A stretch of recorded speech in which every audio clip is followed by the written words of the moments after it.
Going south today on this Sonic Obsession, a couple of artists from the American South.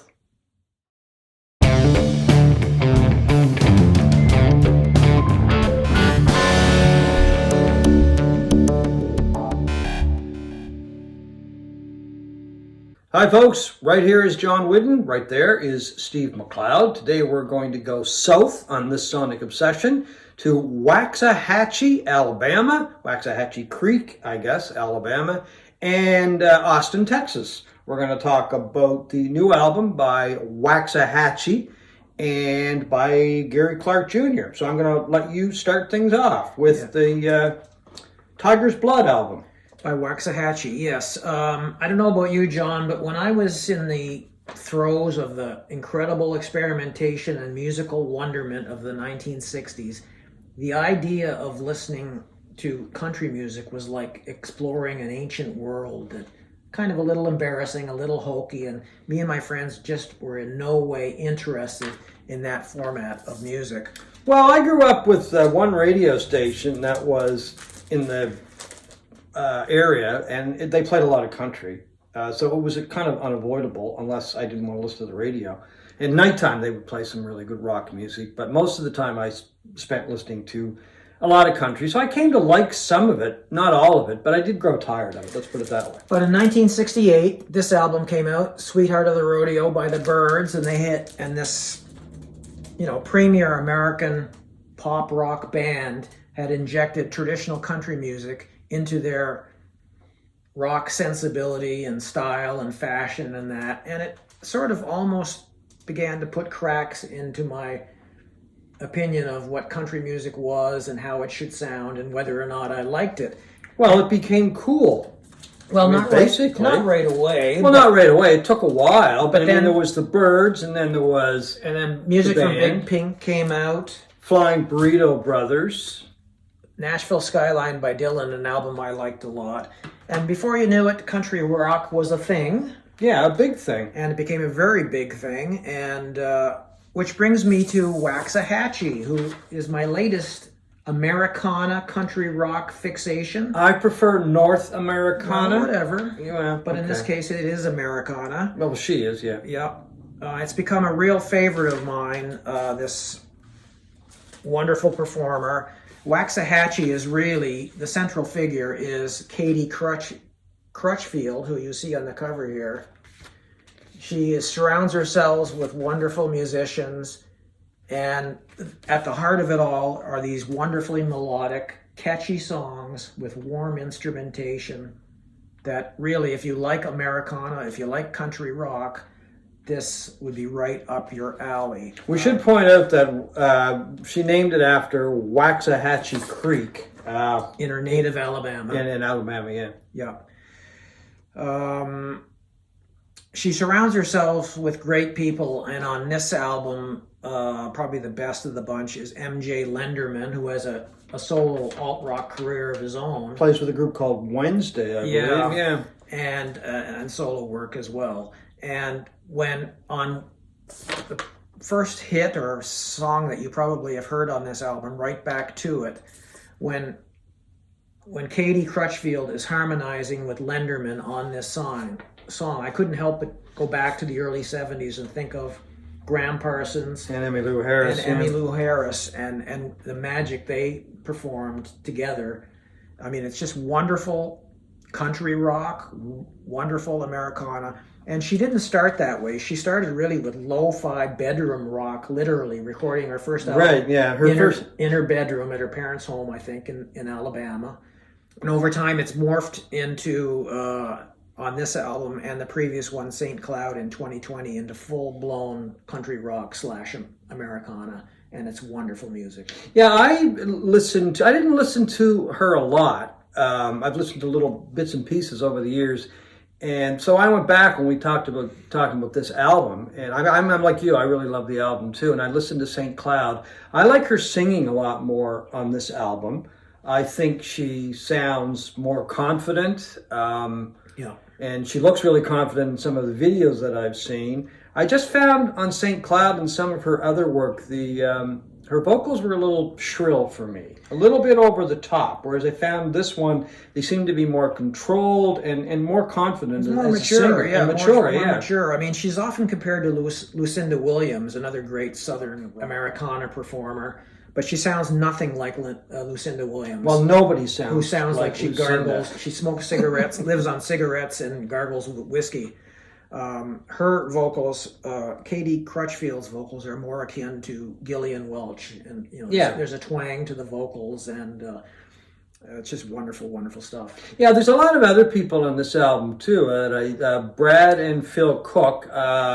I think it was Brad Cook produced the album, And the previous one, and his brother Phil. They've played with numerous people, I guess, over the years. Phil or Brad has played with Sharon Van Etten and His Golden Messenger. I guess recently they're both playing with His Golden Messenger. And anyway, they add a lot to the sound as well. Another person we should mention, because he seems to be carrying on the family tradition, is Spencer Tweedy, the son of Jeff Tweedy from Wilco. He plays drums. He plays drums on this, and if anybody's seen the video of them performing on Stephen Colbert recently, he looks a lot like his father too. Yeah, I mean, he's a spitting image of his father. So he adds a lot to the sound as well. No, I think it's a great album. I'm going to be listening to more of her. That's for darn sure. Yeah. Let's move on to our second choice, and we're going to go to Austin, Texas now, for Gary Clark Jr.'s new album, JPEG Raw, and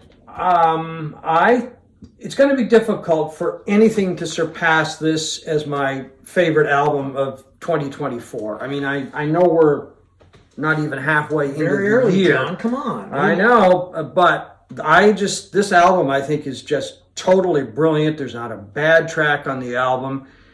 The guy is just incredibly talented. He's so gifted as both a singer, a guitar player, a writer, a producer, and this album, after a lot of really strong albums, because he hasn't made a bad one, but he's kept growing. He's changed. His sound has just kept evolving. And on this album, it's Gary Clark Jr. He's got his own sound. But we were talking earlier, but on this album, he's got a little bit of soul. He's got a little bit of R&B. He's got a little bit of jazz. He's got a little bit of blues. But he takes all of these forms of music and turns them into this sound that I'm just going to call it the Gary Clark Jr. sound. Yeah, listening to the album is almost like taking a short history course in the history of black music in America. He covers everything.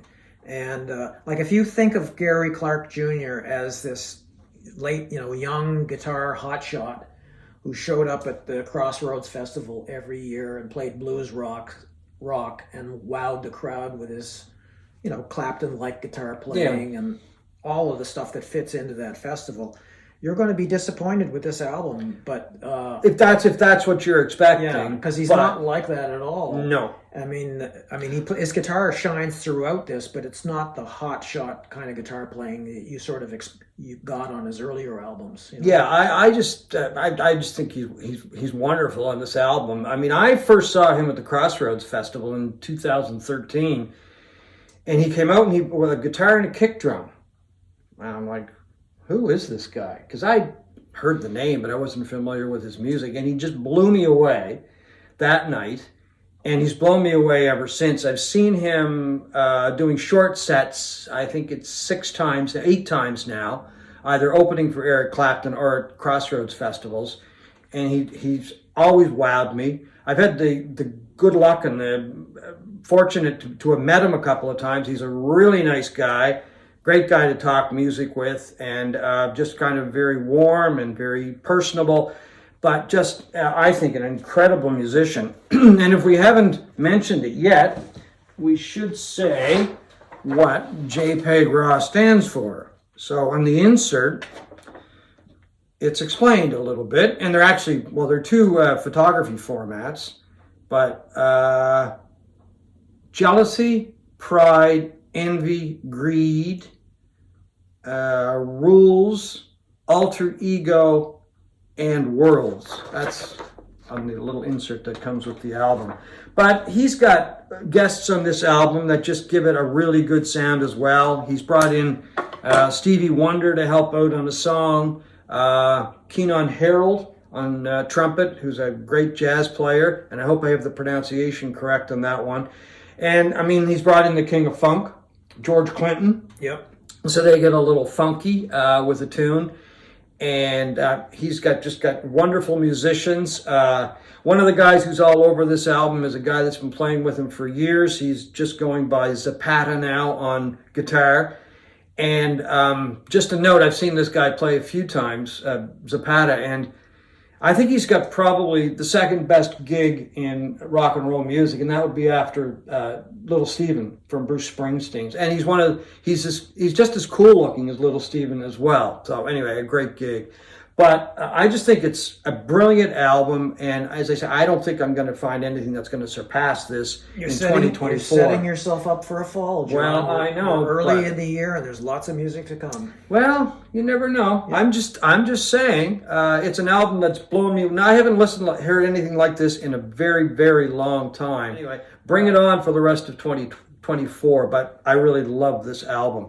And just before we go, there's a Nova Scotia connection to the Gary Clark Jr. album. Do you have any idea what it is? Unless Anne Murray sang on this album by Gary Clark, which I highly doubt, I have no idea. No, Anne Murray does not sing on the album.